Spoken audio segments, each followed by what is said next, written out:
Another area you use the mixer is surround sound mixing. Now I've got some surround sound tracks here, nothing on them, but you notice there's no surround sound mixing on there. I can't sort of pick something up and fly it around the room. The reason for that is fairly simple. I have a stereo timeline. So although I've got some surround sound tracks, if I was to put surround sound on it, it'll be down mixed to stereo. If I want to keep surround sound intact, I've got to be on a surround sound timeline. So if I go up to the timeline or sequence settings, you'll notice I can't change the setting, whether it's surround sound or not. To actually make up a surround sound timeline, you've got to make up a new timeline. So I'm going to go New, Sequence, choose a particular setting, and then go over to Tracks. And here you can see I've got how many video and audio and all the rest I start off with, but here I've got what is the master audio. Is it mono, stereo, 5.1 or 16 channels? I want to have a 5.1 timeline. In this case I want 5.1. I want to be able to mix stuff, fly it around the room, do everything I feel like. So to do that I've got to set the master to 5.1. If I get it wrong now, I've got to start a new timeline and move everything into that. So there we are, I now have a new 5.1 timeline. I've got some 5.1 tracks and I've got some stereo tracks. But the new thing I've got along the top here is a surround sound panner. I've only got a surround sound panner for the stereo tracks because the 5.1s are already sorted out. You know, if I put 5.1 on a 5.1 track, it is surround sound already. I can't move it around. I could break it up into its different bits and move them around, but right now if I put it on a 5.1 track, they actually stay as 5.1, you can't move them around. I just put some footage onto my 5.1 timeline, and you notice I've got the interview footage with a bit of stereo audio there, a bit of stereo audio there, and a 5.1 piece of audio at the start. And if you come and then look at the mixer, you can see I've got surround sound panners for all the stereo ones, but for audio 4, which is the one with surround sound on, I can't tweak it. Now what I want to do is go through and start panning this stuff around. I've got Ringo sitting here, and I want to make him fly around the room as he's speaking. Obviously a really stupid thing to do in an interview, but for the purposes of the tutorial that's what I want to do.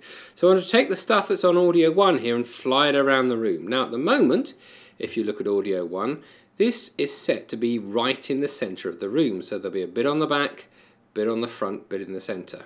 Let's just solo this track so I can only hear this particular track. Now to do that, pop up to here and you notice you've got these little icons. That one turns the track off, that one solos it. So if I click on that, everything else has shut up. And I'm only hearing the stuff that's on audio 1.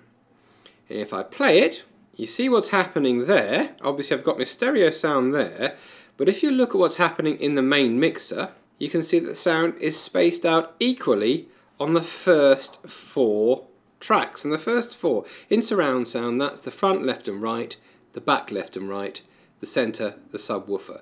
So what's happening is it's taken that stereo stuff and it's spread it out equally between the front 2 and the back 2. Grab hold of this little point and move it upwards, and you can see it spread it out over just the front 2. Move it downwards, and now it's spread out over the back 2. Stick it, say, up there, quite a lot at the front, a bit at the back, mostly over to the left. But I want to keyframe it. I want to make this fly around the room. How am I going to do that? Well, first of all, I'm rapidly running out of space here. I know I'm on a very low resolution, but I think I'm proving to you need a nice high resolution screen, and you also need to have possibly 2 screens to be able to do decent editing. But anyway, for a start, I'd like to make this mixer a bit smaller. Now there's a panner here, or there's a level meter here for every single track I've got on the timeline. Why don't I just dump all the empty tracks? That'll get rid of some of them. Easiest way to delete tracks, delete empty tracks, is you go to the track header, right click and say delete tracks. And then I love just ticking this thing.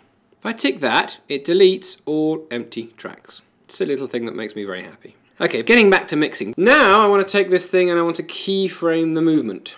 I could come down here and I'll set it to show track keyframes. And instead of showing the volume, I'm going to go to panner. Now that I've got a surround sound panner, I can actually set keyframes for the panner.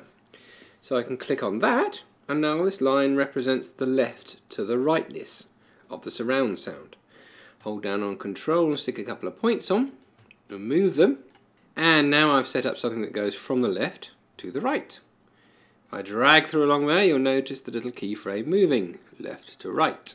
But I want it to move it to the back as well. Well, if I'm going to move it to the back, come down to Panner, choose front to rear, and then let's put a point on there, Control, click, Control, click. And now I'm panning, ooh, it's going left to right and front to back. But to do that I had to do an awful lot of clicking. Much easier if I could just pick this thing up and fly it around. But it's a track thing. It's not something that I can adjust just like a clip keyframe. There's nothing that pops up in the effects control window, for example.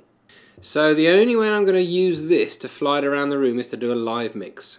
So I'm on audio track 1, set it to right, set it playing, and then start flying around the room. And now this conversation is going round and round people's heads. In this case, that would be very, very annoying. But I can do it, so I am. Click stop, and that's written all those keyframes in. And you'll notice as I move through that track, the surround sound is flying round and round and round and round. Now I'm going to have problems listening to that in this particular situation, because I am recording stereo on the thing to record this tutorial for the Tinterweb. I'm actually recording stereo. I'm using a system that actually doesn't have the right kind of sound card in it, so I'm just using the sound card that's built into the motherboard, and although that can play back surround sound if I'm using Power DVD, it can't be used for editing surround sound inside of Premiere. Premiere's pretty picky. It needs at least an ASIO sound card to be able to do surround sound, or if you've got a gizmo like a Matrox MX02, you can output surround sound through the HDMI socket that's on the back of the MX02. So you pop that up to an HDMI mixer, and then you can listen to your surround sound that way. But that's the only way you can listen to surround sound. I can't listen to a surround sound mix with the kind of setup I'm using to record this tutorial. But if I could, that's exactly how I would do it.